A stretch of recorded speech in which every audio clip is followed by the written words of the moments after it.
സിഎംആറിലുമായുള്ള ഇടപാടുകൾ സുതാര്യം അപകീർത്തിപ്പെടുത്താനുള്ള ശ്രമം ആരോപണങ്ങൾ പാടെത്തള്ളി വീണ വിജയൻ. സിഎംആറിലുമായുള്ള ഇടപാടുകൾ സുതാര്യവും നിയമപ്രകാരവുമാണെന്ന് മുഖ്യമന്ത്രി പിണറായി വിജയന്റെ മകൾ ടി വീണ. കരാർ പ്രകാരമുള്ള പണം കൈമാറ്റമാണ് നടന്നതെന്നും എക്സാലോജിക് ബിനാമി കമ്പനിയാണെന്നുള്ള വാദം അടിസ്ഥാനരഹിതമാണെന്നും ആരോപണങ്ങൾ പൂർണ്ണമായി നിഷേധിച്ചുകൊണ്ട് വീണ പായ്ക്കണ്ടി പറഞ്ഞു. ഹൈക്കോടതിയിൽ സമർപ്പിച്ച സത്യവാങ്മൂലത്തിലാണ് അവർ ഇക്കാര്യങ്ങൾ വിശദമാക്കിയിട്ടുള്ളത്. കേസിൽ സിബിഐ അന്വേഷണം ആവശ്യപ്പെട്ടുകൊണ്ട് എം.ആർ. അജയൻ നൽകിയ ഹർജിയിലാണ് വീണ എതിർ സത്യവാങ്മൂലം നൽകിയിരിക്കുന്നത്. സിഎംആറിൽ എക്സാലോജിക് ഇടപാടുകൾ സംബന്ധിച്ച് ആദ്യമായാണ് വീണയുടെ ഭാഗത്തു നിന്നും രേഖാമൂലമുള്ള വിശദീകരണം. ഇടപാടുകൾ പൂർണ്ണമായും നിയമപ്രകാരമുള്ളതാണെന്നാണ് സത്യവാങ്മൂലത്തിൽ വീണ ചൂണ്ടിക്കാണിക്കുന്നത്. കരാർ അനുസരിച്ചുള്ള ഇടപാടുകളാണ് ഉള്ളത്. എക്സാലോജിക് കമ്പനി സിഎംആറിന് IT സേവനങ്ങൾ നൽകിയിട്ടുണ്ട്. IT സേവനങ്ങൾക്കുള്ള പ്രതിഫലം ബാങ്ക് വഴിയാണ് കരാർ പ്രകാരം ലഭിച്ചിരിക്കുന്നത്. ഇതുമായി ബന്ധപ്പെട്ട എല്ലാ സാമ്പത്തിക ഇടപാടുകളുടെയും രേഖകൾ കൃത്യമായി സമർപ്പിച്ചിട്ടുണ്ടെന്നും വീണ വിജയൻ പറയുന്നു. ഇൻകം ടാക്സ് ഇന്ററിം സെറ്റിൽമെന്റ് ബോർഡിന്റെ റിപ്പോർട്ട് പ്രകാരം ഇല്ലാത്ത സേവനത്തിനുള്ള പ്രതിഫലമെന്നാണ് വീണയ്ക്കെതിരെയുള്ള ആരോപണം. ആ ആരോപണത്തെയാണ് പൂർണ്ണമായും തള്ളിയിരിക്കുന്നത്. തന്റെ ഭാഗം കേൾക്കാതെയാണ് income tax interim settlement board report നൽകിയതെന്നും വീണ പറയുന്നു. SFIയുടെ അന്വേഷണത്തോട് പൂർണ്ണമായും സഹകരിച്ചിട്ടുണ്ടെന്നും വീണ വിജയൻ വ്യക്തമാക്കി. അനാവശ്യമായ ആരോപണങ്ങൾ ഉന്നയിച്ച് തന്നെ അപകീർത്തിപ്പെടുത്താനുള്ള ശ്രമമാണ് ഹർജിക്കാരൻ നടത്തുന്നതെന്നും മുഖ്യമന്ത്രിയുടെ മകളായതിനാൽ കേസിൽപ്പെടുത്താൻ ശ്രമിക്കുകയാണെന്നും വീണ പറയുന്നു. താൻ വിദ്യാസമ്പന്നയായ യുവതിയാണ്. IT മേഖലയിലെ ഒരു പ്രൊഫഷണലാണ്. എക്സാലോജിക് കമ്പനി കോവിഡ് കാലത്താണ് പൂട്ടിപ്പോയത്. ബിനാമി കമ്പനി എന്ന ആരോപണം അടിസ്ഥാനരഹിതം തുടങ്ങിയവയെല്ലാം വീണയുടെ വിശദീകരണത്തിൽ ഉൾപ്പെടുന്നു. AKT സെന്ററിന്റെ മേൽവിലാസം ഉപയോഗിച്ചുവെന്ന ആരോപണവും വീണ തള്ളി. CBI അന്വേഷണത്തിലുള്ള അപേക്ഷ നിരാകരിക്കണമെന്നും വീണ വിജയൻ ആവശ്യപ്പെട്ടിട്ടുണ്ട്. പിണറായി സർക്കാർ ഒടുവിൽ മുട്ടുമടക്കിയിരിക്കുകയാണ്. സിസ തോമസിന്റെ വിരമിക്കൽ ആനുകൂല്യങ്ങൾ നൽകണമെന്ന ഹൈക്കോടതി ഉത്തരവ് അംഗീകരിച്ച സർക്കാർ അച്ചടക്കത്തിന്റെ പേരിൽ ആനുകൂല്യങ്ങൾ നിഷേധിക്കരുതെന്നും കോടതി ആവശ്യപ്പെട്ടു. സിസ തോമസിന്റെ വിരമിക്കൽ ആനുകൂല്യങ്ങൾ എല്ലാം നൽകണമെന്ന ഹൈക്കോടതി ഉത്തരവ് അംഗീകരിച്ച സർക്കാർ. നിലവിൽ സാങ്കേതിക സർവകലാശാല വൈസ് ചാൻസലറാണ് സിസ തോമസ്. ഗവർണറായിരുന്ന ആരിഫ് മുഹമ്മദ് ഖാന്റെ ഉത്തരവനുസരിച്ച് സാങ്കേതിക സർവകലാശാല VC സ്ഥാനം ഏറ്റെടുത്തതിനാലാണ് സിസ തോമസിന്റെ ആനുകൂല്യങ്ങൾ പിണറായി സർക്കാർ തടഞ്ഞത്. 2 വർഷം കഴിഞ്ഞിട്ടും ആനുകൂല്യങ്ങൾ തടഞ്ഞുവെച്ച സർക്കാർ നടപടിയെ ഹൈക്കോടതി രൂക്ഷമായി വിമർശിച്ചിരുന്നു. 2023 സാങ്കേതിക സർവകലാശാല VC-ആയി സിസ തോമസിനെ ഗവർണർ നിയമിക്കുന്നത്. തുടർന്ന് സിസ തോമസിനെ സസ്പെൻഡ് ചെയ്തുകൊണ്ട് പിണറായി സർക്കാർ ഉത്തരവിറക്കി. ഇതിനെതിരെ ഹൈക്കോടതി മുതൽ സുപ്രീം കോടതി വരെ സിസ തോമസ് കേസ് നൽകി. ഒടുവിൽ സുപ്രീം കോടതി സസ്പെൻഷൻ നടപടി നീക്കി. ഇതിനുശേഷമാണ് 2024 സിസ തോമസ് വിരമിച്ചത്. എന്നാൽ വിരമിക്കൽ ആനുകൂല്യങ്ങൾ സർക്കാർ തടഞ്ഞുവെച്ചു. കഴിഞ്ഞ മാസം 30 പെൻഷൻ അടക്കമുള്ള വിരമിക്കൽ ആനുകൂല്യങ്ങൾ 2 ആഴ്ചയ്ക്കുള്ളിൽ നൽകാൻ ഹൈക്കോടതി ഉത്തരവിട്ടു. ജസ്റ്റിസുമാരായ മുഹമ്മദ് മുഷ്താഖ്, ജോൺസൺ ജോൺ എന്നിവർ ഉൾപ്പെട്ട ബെഞ്ചാണ് ഉത്തരവ് പുറപ്പെടുവിച്ചത്. പെൻഷൻ തുകയുടെ പലിശയിൽ അഡ്മിനിസ്ട്രേറ്റീവ് ട്രിബ്യൂണലിന് തീരുമാനിക്കാം. അച്ചടക്കത്തിന്റെ പേരിൽ ആനുകൂല്യങ്ങൾ നിഷേധിക്കരുതെന്നും കോടതി ആവശ്യപ്പെട്ടിരുന്നു. നിലമ്പൂരിൽ പിന്തുണ ആളിക്കത്തുകയാണ്. പരസ്പരം വർഗീയ ബന്ധം ആരോപിച്ച UDFും LDFും പിന്തുണ പ്രഖ്യാപിച്ചത് CPMുമായി ചർച്ചയ്ക്ക് ശേഷമെന്ന സംഘടനകൾ വ്യക്തമാക്കിയതോടെ മുഖ്യമന്ത്രി പിണറായി വിജയനും CPM സംസ്ഥാന സെക്രട്ടറി MV ഗോവിന്ദനും വരും ദിവസങ്ങളിൽ ഈ വിഷയങ്ങളിൽ കൃത്യമായി മറുപടി പറയേണ്ടി വരും. വെൽഫെയർ പാർട്ടിയും PDPയും നിലമ്പൂർ ഉപതെരഞ്ഞെടുപ്പിലെ നിലപാട് വ്യക്തമാക്കിയതോടെ ആരോപണ പ്രത്യാരോപണങ്ങളുമായി UDFും LDFും ഇരു മുന്നണികളും വർഗീയ ശക്തികൾക്ക് പിന്നാലെ പോകുന്നുവെന്ന ആരോപണം. ക്ഷേമ പെൻഷനും മനുഷ്യ വന്യജീവി സംഘർഷവും മലപ്പുറം വിരുദ്ധതയും എല്ലാം കത്തിനിന്ന പ്രചാരണ ചൂടിലേക്ക് ഇന്ധനം പകർന്നാണ് പുതിയ വിവാദമെത്തുന്നത്. അതേസമയം CPM നേതാക്കളുമായി ചർച്ച നടത്തിയ ശേഷമാണ് M സ്വരാജിന് പിന്തുണ പ്രഖ്യാപിച്ചതെന്ന അവകാശവാദവുമായി അഖില ഭാരത ഹിന്ദു മഹാസഭ സംസ്ഥാന അധ്യക്ഷൻ സ്വാമി ദത്താത്രേയ സായി സ്വരൂപ്നാഥ് രംഗത്തെത്തി.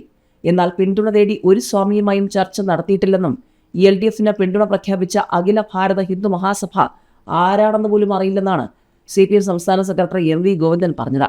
ജമാഅത്തെ ഇസ്ലാമിയുടെ രാഷ്ട്രീയ പ്രസ്ഥാനമായ വെൽഫെയർ പാർട്ടി 2011 രൂപീകരിച്ചത്. നിലമ്പൂരിൽ പാർട്ടിക്ക് 5000-ൽ താഴെ വോട്ടുകൾ ഉണ്ടെന്നാണ് കണക്ക്.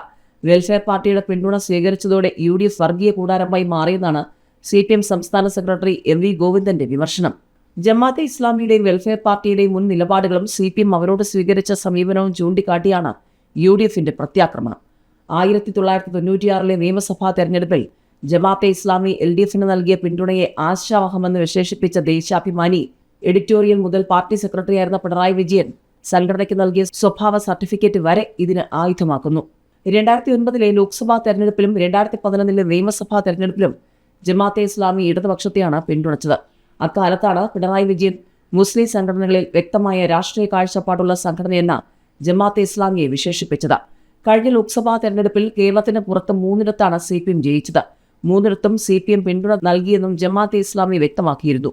പൊതു തിരഞ്ഞെടുപ്പുകൾക്ക് പുറമെ ഉപതെരഞ്ഞെടുപ്പിലും CPM സ്ഥാനാർത്ഥിക്ക് പിന്തുണ നൽകിയ ചരിത്രം ജമാഅത്തെ ഇസ്ലാമിക്കുണ്ട്.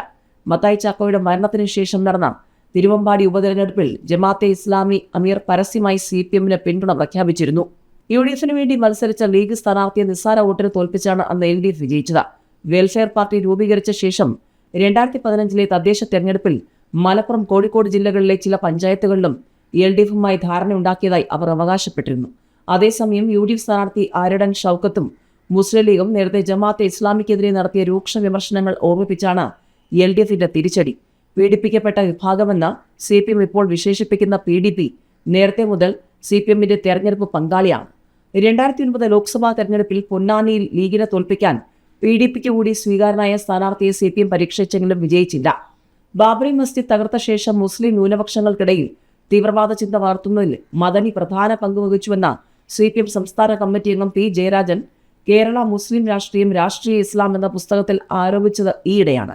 മുഖ്യമന്ത്രി പ്രകാശനം നിർവഹിച്ച പുസ്തകത്തിലെ നിലപാടിനോട് യോജിക്കുന്നുണ്ടോ എന്ന ചോദ്യവും നിലമ്പൂരിൽ CPMന് നേരിടേണ്ടി വരും. തെരഞ്ഞെടുപ്പിൽ ഇടതു വലത് മുന്നണികൾ വർഗീയ കാർഡിറക്കി പ്രചാരണം നടത്തുകയാണെന്നും അടിസ്ഥാന പ്രശ്നങ്ങൾ പറയാതെ തീവ്ര മതവാദികളുടെ വോട്ടുകൾക്കായി 2 മുന്നണികളും പരക്കം പായുകയാണെന്നാണ് BJP ദേശീയ നിർവാഹക സമിതി അംഗം K. സുരേന്ദ്രൻ പറഞ്ഞത്. ജമാഅത്തെ ഇസ്ലാമിയുമായുള്ള ബാന്ധവം UDFന് അടുത്ത നിയമസഭാ തെരഞ്ഞെടുപ്പിൽ നിലവിലെ അവരുടെ സീറ്റുകൾ നഷ്ടപ്പെടാൻ കാരണമാകും. ഇതൊരു കടലാസിൽ എഴുതി വെച്ചോളൂ എന്നാണ് മന്ത്രി PA മുഹമ്മദ് റിയാസ് പറഞ്ഞത്. ആരുടെയും വോട്ട് വേണ്ടെന്ന് പറയുന്ന നിലപാട് LDFിനില്ല. LDF ഉയർത്തുന്ന രാഷ്ട്രീയ നിലപാടും നിലമ്പൂർ മണ്ഡലത്തിലെ വിജയസാധ്യതയും പരിഗണിച്ച് പലരും പിന്തുണ നൽകുന്നുണ്ട് എന്നാണ് LDF കൺവീനർ TP രാമകൃഷ്ണൻ പറഞ്ഞത്. വെൽഫെയർ പാർട്ടിയുമായി UDF ചർച്ച നടത്തിയിട്ടില്ല. അവർ സ്വന്തം നിലയ്ക്കാണ് പിന്തുണ പ്രഖ്യാപിച്ചത്. ആര് പിന്തുണ നൽകിയാലും അത് അവരുടെ കാര്യമാണെന്നാണ് മുസ്ലിം ലീഗ് അഖിലേന്ത്യാ ജനറൽ സെക്രട്ടറി PK കുഞ്ഞാലിക്കുട്ടി പ്രതികരിച്ചത്. CPMന് പിന്തുണ നൽകുമ്പോൾ അവരെ മതനിരപേക്ഷവാദികളും UDFിനെ പിന്തുണയ്ക്കുമ്പോൾ വർഗീയവാദികളുമാക്കുന്നത് സ്ഥിരം പരിപാടിയാണെന്നും ജമാഅത്തെ ഇസ്ലാമി ഇപ്പോൾ മതരാഷ്ട്രവാദം ഉന്നയിക്കുന്നില്ല എന്നാണ് പ്രതിപക്ഷ നേതാവ് VD സതീശൻ പറഞ്ഞത്. PDP പീഡിപ്പിക്കപ്പെട്ടൊരു വിഭാഗമാണെന്നും പഴയ വർഗീയ നിലപാടോ ജമാഅത്തെ ഇസ്ലാമിയുടെ മതരാഷ്ട്രവാദമോ അവർക്കില്ലെന്നും LDFിന് പിന്തുണ പ്രഖ്യാപിച്ച അഖില ഭാരത ഹിന്ദു മഹാസഭ ആരാണെന്ന് പോലും അറിയില്ലെന്നും പിന്തുണ നേടി ഒരു സ്വാമിയുമായി ചർച്ച നടത്തിയിട്ടില്ലെന്നൊക്കെയാണ് CPM സംസ്ഥാന സെക്രട്ടറി MV ഗോവിന്ദൻ ഇപ്പോൾ പറയുന്നത്. ഏതായാലും നിലമ്പൂരിൽ M. സ്വരാജിന് പിന്തുണ പ്രഖ്യാപിച്ചിട്ടുണ്ട് അഖില ഭാരത ഹിന്ദു മഹാസഭ. കഴിഞ്ഞ ലോക്സഭാ തെരഞ്ഞെടുപ്പ് മുതൽ അഖില ഭാരത ഹിന്ദു മഹാസഭ LDFിനെ പിന്തുണയ്ക്കുന്നുണ്ടെന്നും MV ഗോവിന്ദനുമായി നേരത്തെ കൂടിക്കാഴ്ച നടത്തിയിട്ടുണ്ടെന്നും വർഗീയതയ്ക്കെതിരായതുകൊണ്ടാണ് LDFിനെ പിന്തുണയ്ക്കുന്നതെന്നും സ്വാമി ദത്താത്രേയ സായി സ്വരൂപനാഥ് പറഞ്ഞിരുന്നു. LDFിന്റെ ജയം കാലഘട്ടത്തിന്റെ ആവശ്യമാണെന്നും സ്വാമി പറഞ്ഞു. കേരളത്തിൽ പിണറായി സർക്കാർ വികസനത്തിന്റെ തേരോട്ടം നടത്തുകയാണെന്നും സ്വാമി ദത്താത്രേയ പറഞ്ഞു. അതേസമയം അഖില ഭാരത ഹിന്ദു മഹാസഭ ആരാണെന്ന് തനിക്ക് അറിയില്ലെന്നൊക്കെയാണ് MV ഗോവിന്ദൻ പറഞ്ഞുകൊണ്ടിരിക്കുന്നത്. അതേതാ സന്യാസി, എന്നെ ഒരു സ്വാമിയും കാണാൻ വന്നിട്ടില്ലെന്നാണ് ഹിന്ദു മഹാസഭയെ തള്ളി MV ഗോവിന്ദൻ ഇപ്പോൾ പറഞ്ഞിരിക്കുന്നത്. നിലമ്പൂരിൽ ഇടതിന് മുൻതൂക്കം ഭൂരിപക്ഷം പറയാനാകില്ല എന്നാണ് CPM സംസ്ഥാന സെക്രട്ടേറിയറ്റ് വ്യക്തമാക്കുന്നത്. ഉപതെരഞ്ഞെടുപ്പ് നടക്കുന്ന നിലമ്പൂരിൽ LDFിന് വ്യക്തമായ മുൻതൂക്കമുണ്ടെന്ന CPM സെക്രട്ടേറിയറ്റിന്റെ വിലയിരുത്തൽ. എന്നാൽ ഭൂരിപക്ഷം എത്രയാകുമെന്ന് ഇപ്പോൾ പറയാനാകില്ല. PV അൻവറിനെ ഭീഷണിയായി കാണുന്നില്ല.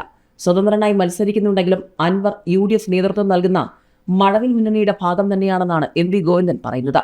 ഇതിനിടെ ഇടതുമുന്നണിയിലെ ആശയക്കുഴപ്പങ്ങൾക്ക് പിന്നാലെ CPIക്കുള്ളിലും ഗ്രൂപ്പ് പോര്. ഫോണിൽ പുകഞ്ഞ് ഗ്രൂപ്പ് പോര്. ബിനോയ് വിശ്വം പോരെന്ന CPI നേതാക്കളുടെ ഫോൺ സംഭാഷണം. പുറത്തായത് സംസ്ഥാന നിർവാഹക സമിതി അംഗത്തിന്റെയും എറണാകുളം ജില്ലാ സെക്രട്ടറിയുടെയും സംഭാഷണം. സംഘടനാ സമ്മേളനങ്ങൾ പുരോഗമിക്കവെയാണ് CPM സംസ്ഥാന സെക്രട്ടറിയെ കൊണ്ട് ഒന്നിനും ആവുന്നില്ലെന്നും പുതിയ സെക്രട്ടറി വരണമെന്നും സംസ്ഥാന തലത്തിലെ 2 നേതാക്കൾ തമ്മിൽ നടത്തിയ സംഭാഷണത്തിന്റെ ശബ്ദരേഖ പുറത്തു വന്നിരിക്കുന്നത്.